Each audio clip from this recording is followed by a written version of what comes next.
with the Buck Institute for Education. I'm Jon Larmer, Editor-in-Chief here at BIE, and we're talking today about our gold standard project-based learning essential project design element of challenging problem or question. A couple logistic notes first. This Hangout is being recorded, so you can watch it in our archive on our website at bie.org if you want to tell a friend or share it with a colleague later. It'll last for about half an hour, and you can ask questions on the Google Plus events page. And we'll get to them during the Hangout if it's on point, if it's some questions we may get to afterward, or we can answer them later on the Google Plus events page. But feel free to ask questions. We really do want to hear your thoughts. We have some great guests today on our topic, and let me ask them to introduce themselves. And let's go with Kris first. Hello, Kris Hanks. I'm from Anne Arundel County, Maryland. I've worked here for about 15 years, and 8 years ago I developed an elementary STEM lab program alongside a phenomenal principal, and now supporting a program with 31 teachers who are bringing project-based learning to 23 schools in our county. All right. Welcome, Kris. And Rich. Great. Thanks, Jon. My name is Rich Lair. I'm an 8th grade science teacher here at Brookwood School in Manchester, Massachusetts. In addition to that, I'm also a Buck Institute for Education national faculty member, and I'm the education coordinator for the e-NABLE Educators Exchange as well, which you'll hear more about in a few minutes. All right. Thanks, Rich. And Jon. Hi, I'm Jon Schull. I'm a research scientist at Rochester Institute of Technology, and actually for about 7 years, I taught my favorite course ever. It was called Innovation and Invention, and it was one project-based semester after another. But these days, my life has been consumed by this e-NABLE thing that we'll be talking about. All right, yes, the e-NABLE organization is a great one. We'll tell you more about that soon. I should add that Jon is joining us from Portugal, so the international connection is strong. Good. All right, so our topic then today is challenging problem or question. And we put this right at the top of our list of essential project design elements in our model for gold standard project-based learning. Here's what our model looks like, and you can find this on our website. We have blogs and articles about the gold standard model, and we think these are the essential elements for planning a good project in any subject or grade level. There are 7 elements, and then in the center are the student learning goals. And the challenging problem or question up on top there is really what the project is about. If you had to answer the question, what is this project about? It's some kind of a challenging problem for students at the appropriate level of challenge, or some kind of interesting open-ended question for them to investigate. And we still recommend, by the way, framing your challenging problem or question with a driving question. There's lots on our website about that concept, and that's a key part of our workshops, is how to write a good open-ended, engaging driving question for your students to help frame the project. But today we're going to talk about how to get ideas for challenging problems or questions, and one in particular, a challenging problem of the e-NABLE organization helps address. So first let's talk to Kris, and then we'll get to Rich and Jon about what are some examples in STEM education where you've worked of some challenging problems or questions. Kris? Sure. One of my favorites right now is being developed by an elementary STEM teacher that actually came out of her students were complaining that their PA system was way too loud, that it scared them every time it came on, interrupted the learning. And so from that, she's developing a question that's something like, how can we improve the acoustic environment in our classroom? So I love this question for a lot of reasons. One being that it came from the students. So she valued their ideas and their concerns.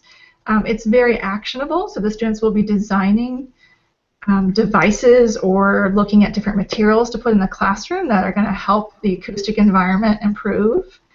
And it's localized, so they're going to see the impact in their classrooms and in their schools, and even after the project is done, they will still benefit from it.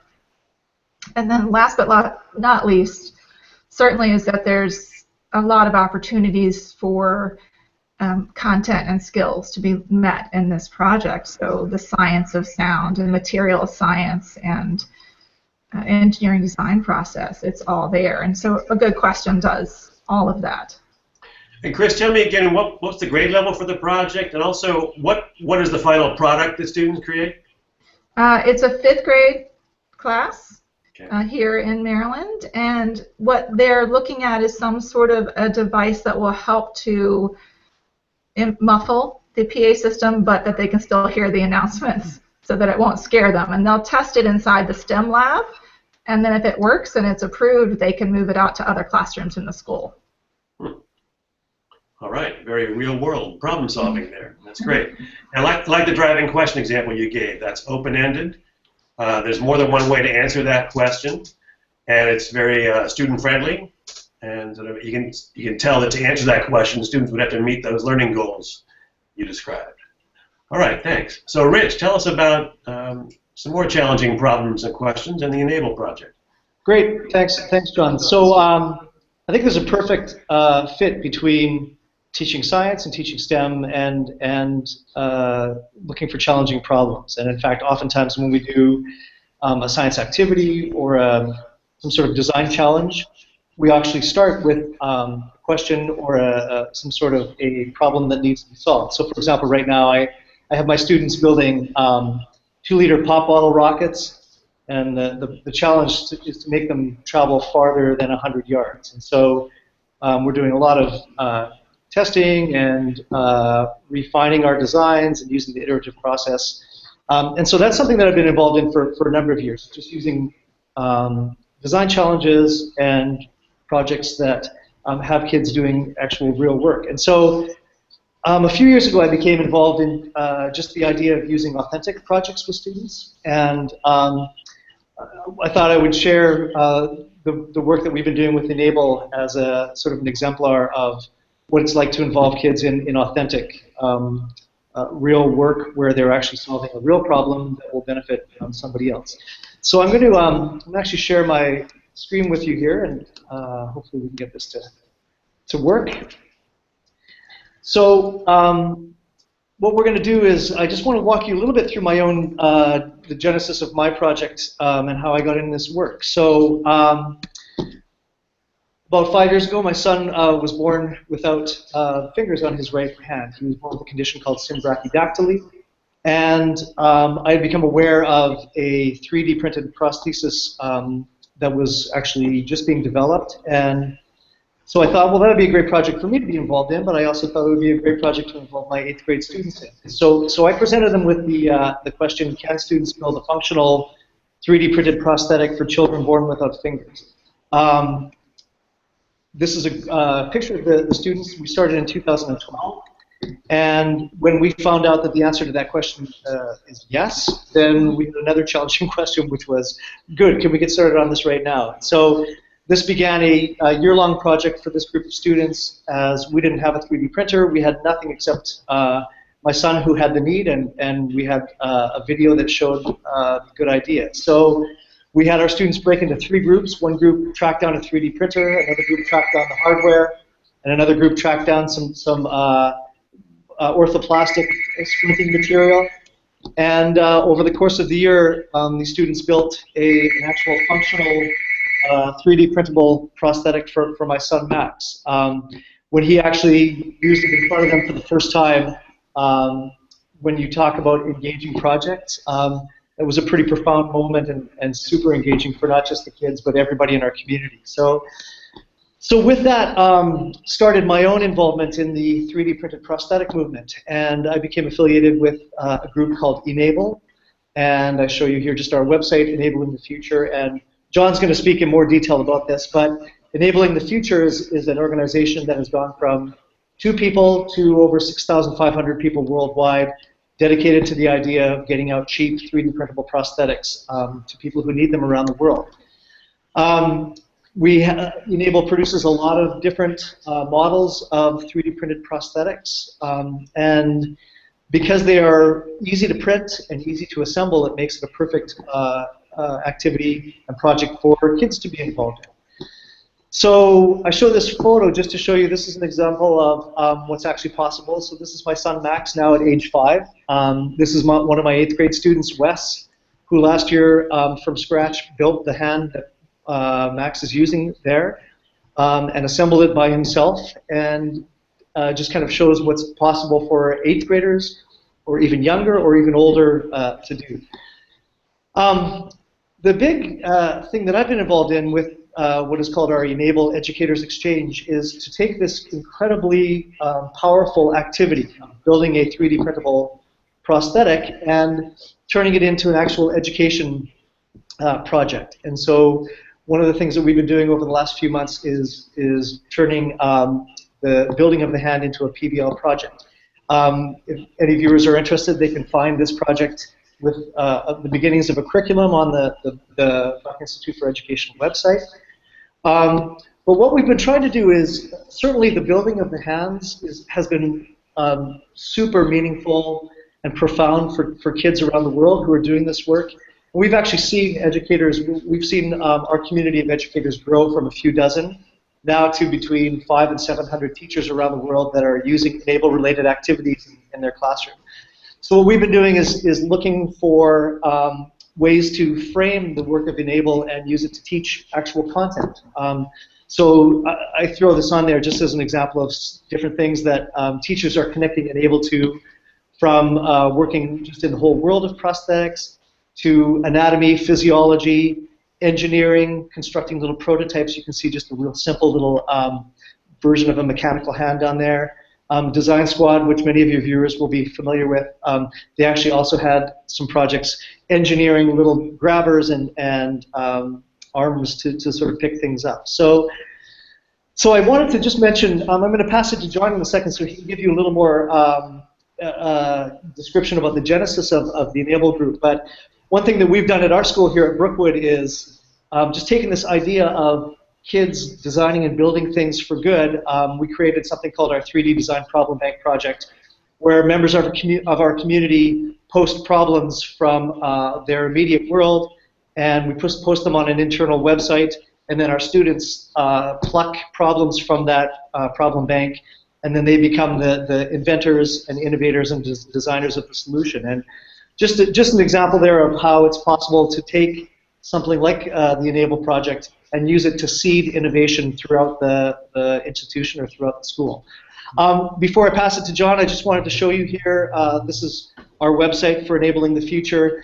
And if there are any teachers who are interested in bringing e-NABLE into their schools, and I highly recommend it, incredibly engaging and rich, profound educational experience for kids, they would just go to our website and then scroll down to the E3 STEAM.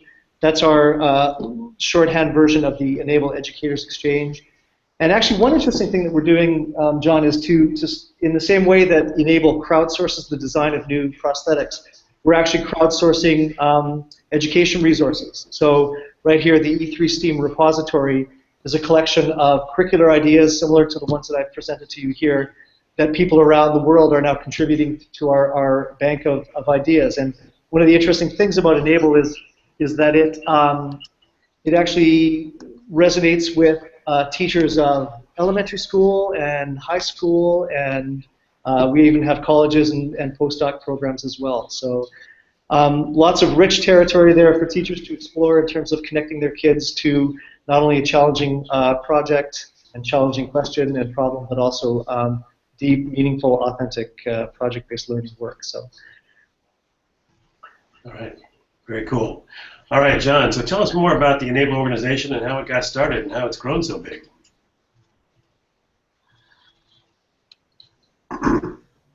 Oh, Jon, you're muted. Can you click the mic there? Sorry about that. Okay.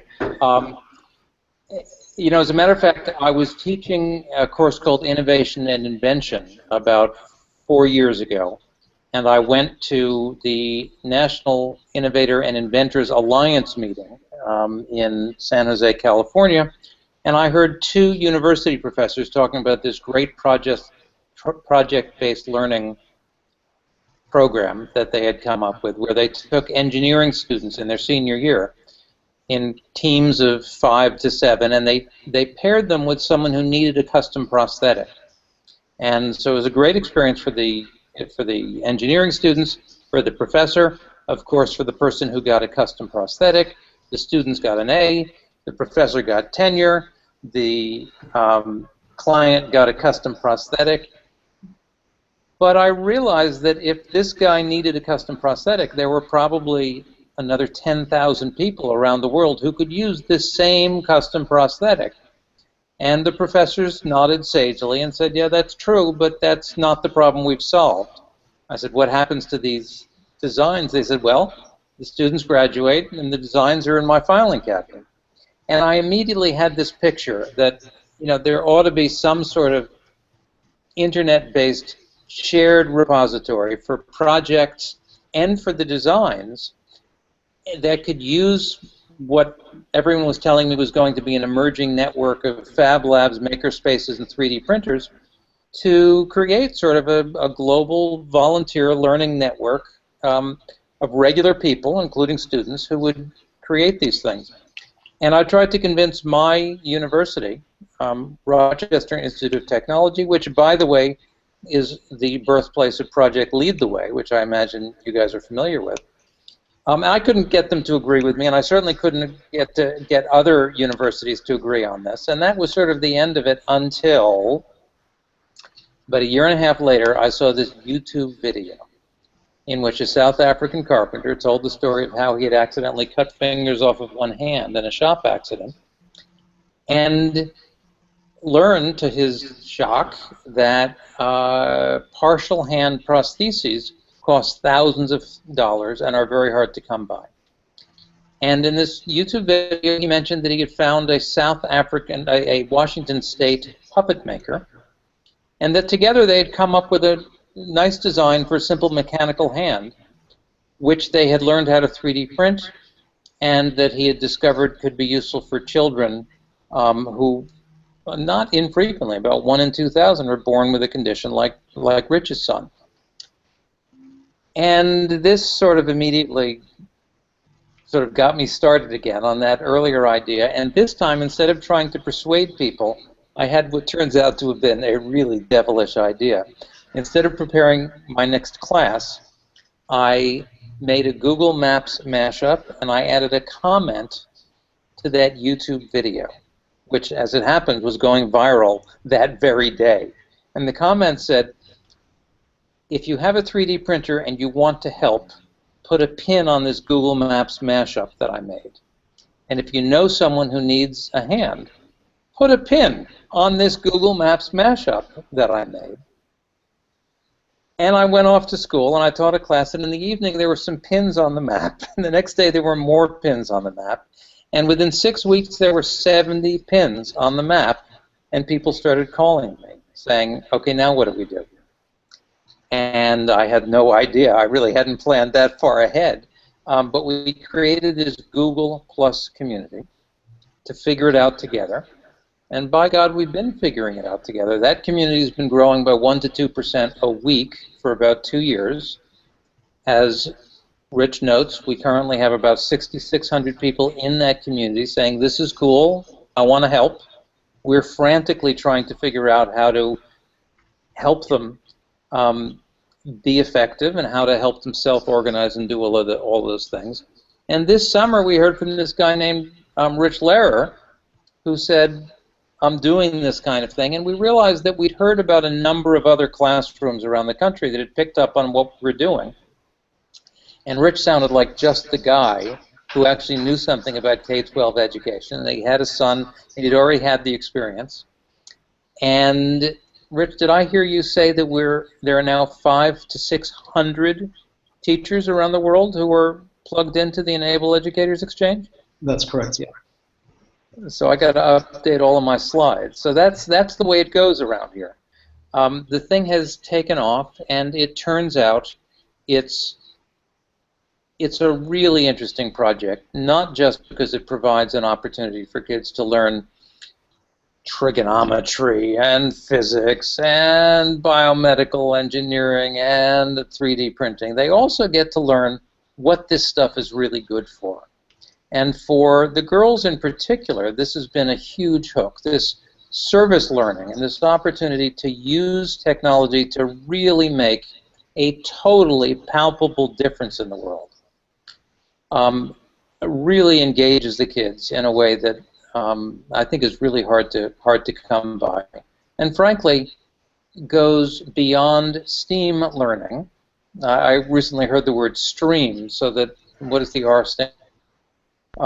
Religion or purpose-based learning, and frankly, that's where we're at. We don't really know where it's going, but it seems to be ramping up rather than peaking. And over time, we think that it's quite possible that the problem of cheap upper limb prosthetics for children may not be such a sexy problem in 5 or 10 years.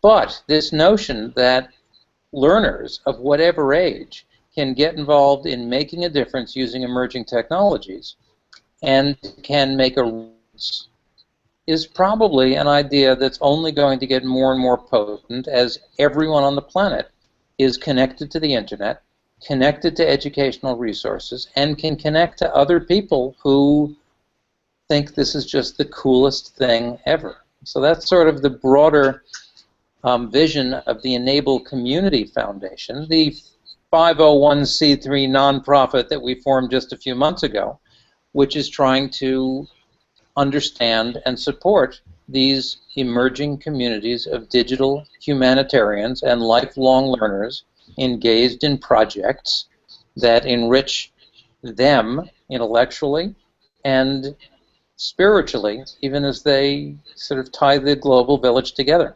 So that's our story. I'm sticking to it. All right, that's a great story. John, about how many people that have gotten these hands so far? You know, we can name about 1,000 recipients at this point of e-NABLE devices. But everything that we do is open source. These designs go out with labels on them saying, we intend for you to copy and to improve these things. Just keep in touch, would you please? And that means that there are, I'm going to guess, an equal number of devices that have been downloaded and fabricated by people who are not part of the community but have just found their way to these designs, which are on a variety of file repositories. I heard about another dozen that were made yesterday, and I heard about another 30 that were made in Paraguay that weren't on our books. So we call that the e-NABLE dark matter, and it's at least as large as the e-NABLE white matter. Actually, John, can I just mention something about, so John referenced the global scaling of our work. So this is one of the prosthetics. This is the one actually that my student built. And once a group of students has these 3D printed components in their hands, it's a 2 or 3 hours away from an actual functional mechanical prosthetic. So yesterday I had a conversation with some students at the American School of Brasilia, and this morning I had a conversation with a school in Kigali, Rwanda that is also interested in coming on board called the Fawe Girls School.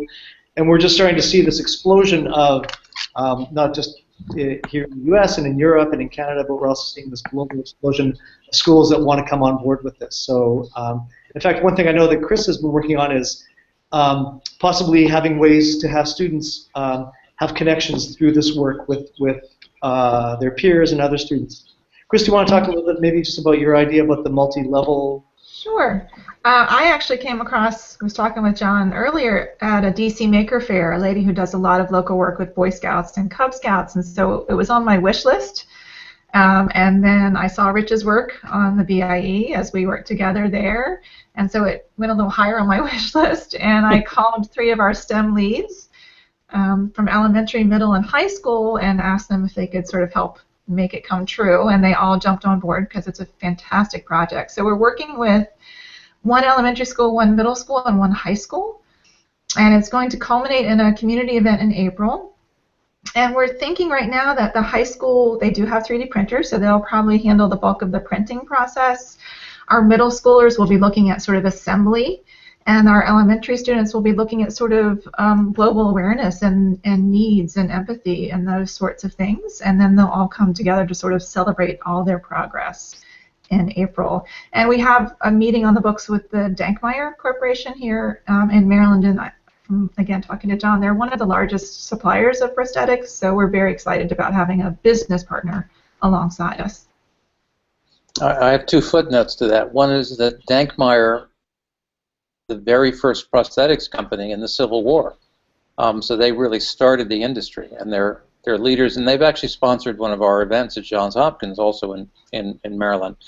And I wanted to mention that the woman you mentioned who works with Scouts, Maria Escala, who's one of our most valuable players, is also, she worked out a really good scheme for the younger students. They write little notes that get packaged along with the hands saying, I hope you like these hands. And as the hand goes along, and in some cases goes through several, it has a huge impact, actually. So it's another really good thing for the youngest kids to do that that is very meaningful.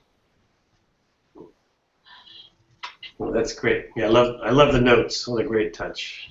All right, time is flying by here. My last question was just sort of general words of advice you guys might have for teachers about finding challenging problems or questions or coming up with their own. So what would you tell teachers about how to do what you guys have done? I'll start. I actually was one of those crazy teachers who loved lunch duty. So because I ran informal focus groups basically at lunch, I would sit down and talk with the kids about the ideas I had, the questions they had, and so I would run driving questions by them to see if they really were engaging and interesting and they understood what I was hoping for. So my advice would be to involve the kids as much as you can. They have questions. They want to connect. They want to do meaningful work. So ask them what they're interested in. All right. Rich? So I'm sure people have heard that expression that if you're a hammer, everything looks like a nail. I think of it in terms of if you're a PBL teacher, then everything looks like an opportunity to engage your kids in some sort of profound and meaningful learning experience. So prior to, the thing that got me started with this was that the actual same video that John had seen. Prior to that, I had been actually doing a number of authentic project-based learning projects with my kids, and it was at that point where my mindset was such that I was looking for those sorts of things, or not even that I was looking, but as things would come across my field of view, instead of thinking, oh, that sounds like a great idea, I would think, oh, that sounds like a great idea for my 8th grade students to do. And so I think to have the mindset, certainly one of the more profound parts of our project was involving my son in that, and I think 5 years ago I probably would have been a little reticent to involve my students in something as personal as working with my infant son, but having seen what middle school age kids are capable of doing, given the right tools and the right guidance and the right technology, it just seemed like a great fit. And so I think, not to get too hyperbolic about it, but there are incredible opportunities for kids to do authentic and absolutely, in the true sense of the word, authentic work and learn along with it. And part of it is just teachers being open to those opportunities coming through their field of vision. So that's probably not as specific as people want to know, but one thing that I actually would say is one thing that we've struggled with here at Brookwood is how to find room in the school day to do this sort of like super innovative, authentic work. And one thing that I've tried to do is Susie Boss, who is one of my rock stars. She has a conversation about learning at the edges and how oftentimes it's at the intersection of parts of a school community where true innovation can happen. In fact, that's the take I've been, is trying to find those boundaries between traditional classes and informal time, between community and between the school, between teachers and kids. And when you find those moments where you can actually just have a proving ground to try to innovative approaches, then sometimes you can come up with some things that can then be used to seed innovation in courses and in other parts of the school. And to look for those little moments where you have the freedom to be able to try something really different, that can often be the spark for some really innovative programming. All right, thank you, Rich. And we'll hear final words from each of you, including John in a minute. Let me just begin to wrap up by reminding everybody that this will be archived at BIE.org, so you can share it with people you know later or come back and check it out yourself. I'll be writing a blog about this hangout on the topic of challenging problem or question and gold standard PBL, and the blog will appear next week on our website. And next week, we're having a hangout on November 3rd, Tuesday, same time, noon Pacific time here in California, on the topic of aligning to standards. That's one of the project-based teaching practices in our gold standard PBL model. We'll talk about how teachers can align their projects with their content standards. And some more guests from our national faculty will be joining us for that hangout. So, hope to see you guys out there in a week. But let's hear a final word from each of our guests, and I guess I'll start with John, since... Well, I'll just pick up on a couple of things that Rich said. He talks about authenticity, and he talks about this notion of the edge. I used to tell my students that in the innovation and invention class that if they go outside of disciplinary boundaries, and this is actually something I want to be telling your listeners, the teachers as well, if they can identify a space that is not actually in the center of the curriculum, but might be where two topics come together in relatively unexplored territory, that's where the gold is. That's where, including 9-year-olds, can try to do something that hasn't been done before and can make a real contribution. Not just an as-if contribution, but can make a real contribution. Now, it'll usually not work, and that part's okay too. But it's in the relatively undeveloped soil that the goodies lie closer to the surface, and that novices with a fresh look can make a real contribution. Learning real stuff, but also discovering things that haven't been found before, or doing things that haven't been done before. All right, nice. Thanks, John. Great to have you here. Thanks for coming to us all the way from Portugal. Thank you. It's a pleasure. Appreciate it. Rich, final words for our viewers? Mine are strictly utilitarian. If anybody would like to be involved in this work, they can absolutely reach out to me at e3coordinator.enable@gmail.com, or you'll also find me on the Buck Institute for Education website, rlair@bie.org. We're looking for more schools to become involved in this. A school does not have to have a 3D printer to be involved. In fact, we're looking for schools who have 3D printers to be able to supply components for other schools that would like to become involved in this initiative. So if you are a school, or if you know of a school that would be interested in being involved, we would love to hear from you. All right, thank you, Rich. Hope you get some new followers. Thank you very much. And Kris, I would on and say I would advise teachers to enjoy the messy parts. That fertile soil and that innovation, it can feel very messy, but that's where the real learning happens. So enjoy it. Okay. I like all the soil metaphors you guys are putting up with there. All dirt here. Lots of wonderful projects will grow out of that soil you've been helping fertilize today. So thanks a lot, guys. And so everybody out there, we'll hope to see you again in a week. We'll talk about aligning to standards and more of our gold standard PBL model. Thanks a lot. See you next time. Bye-bye.